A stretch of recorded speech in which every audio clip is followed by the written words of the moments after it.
Welcome back to another ENTV movie review. Today we're covering one of Marvel's newest releases, Black Panther 2, Wakanda Forever. I'm Lila Wilcoxon. I'm Tori Puglisi. I'm Susha Mukherjee.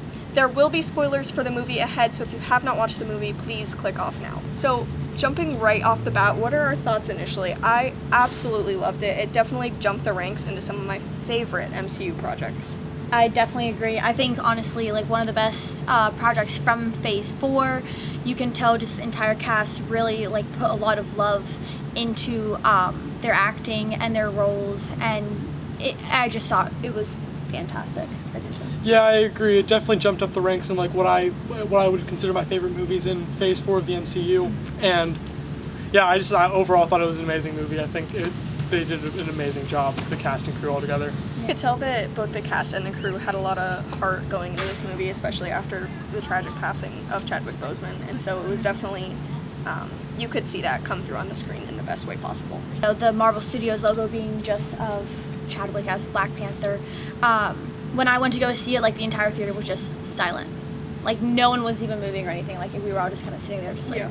Wow. Normally you hear kind of like you know, it's like screaming and hollering and clapping and all that initially, but that was not the case, and I think it was well placed. Other than that, it was cinematically stunning. The movie was beautiful. I got the chance to see it in IMAX, so it really helped bring all the colors out on the big screen, but I thought it was gorgeous. All the little details, how colorful it was. It was a very colorful movie. Yeah. Adding on to the death of Queen Ramonda and Wakanda Forever, the character of Namor within the movie. Oh yeah. I feel like we need to discuss. Let's discuss. Definitely a top tier MCU villain. Yes. I agree. I guess towards the end, an anti-hero in a sense as well. That's true. I thought his story when they flashed back to him being a little kid, I loved all of it. Everything they did to kind of explain and explore his character made you, I mean, I guess to a rate, like, you know, you did understand where he was coming from, but, like, it justified partially what he wanted to do. Like, you saw why he was thinking the way he was. Shuri, of course. I loved her in this movie. Oh, yeah. I loved the way that she took up the mantle instead of it just kind of being, I guess she has to be the next Black Panther. She kind of came into it in her own right, you know, using her lab, which is very personal to her, and also kind of the conflict that she has with it, like when she goes into the ancestral plane and she sees Killmonger instead of her brother, her mother. That was surprising. That hit hard, kind of, especially with all the things that she had been struggling with through the movie, kind of her mom not really believing in her, not letting her go out into the field with Okoye and all that kind of stuff. Killmonger was an essential villain to like Wakanda as a whole, and it shaped a lot of the characters. And for the latter half of the movie, it shaped Shuri's actions as well. Love back with Riri about all the callbacks to Iron Man that were implemented in it when she's using the hammer to hit the metal. That's from I think Iron Man 1 or 2. And also when she's flying, of course, we have back kind of the classic way that Marvel frames them being in the suit, their flight track. So that I thought was very sweet.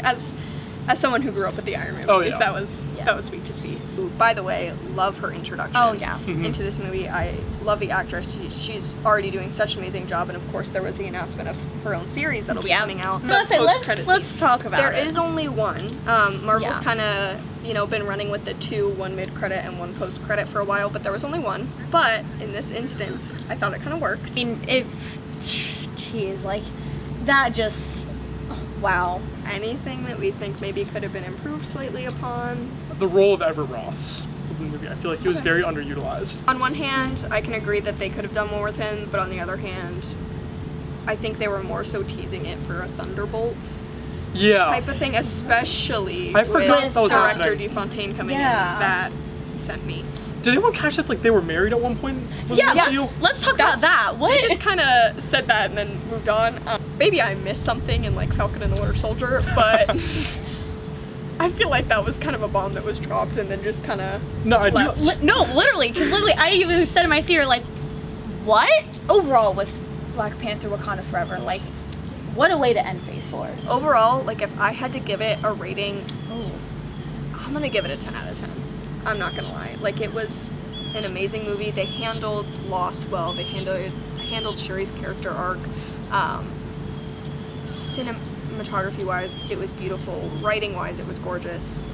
I didn't think there's really anything that I had to critique. I would say 10 out of 10. Like, genuinely, like... It's a must-see. It is. I would say it's a must-see. It's one of... It's fabulous. It's fabulous. 10 out of 10. Agreed. Yeah. You said it's a must-see. I agree. It was an excellent movie. You've got a full 10 out of 10 from ENTV. Yeah. You gotta go see it. Yeah. That is all we have for covering Wakanda Forever today. Make sure you go out and see it. It's in theaters now.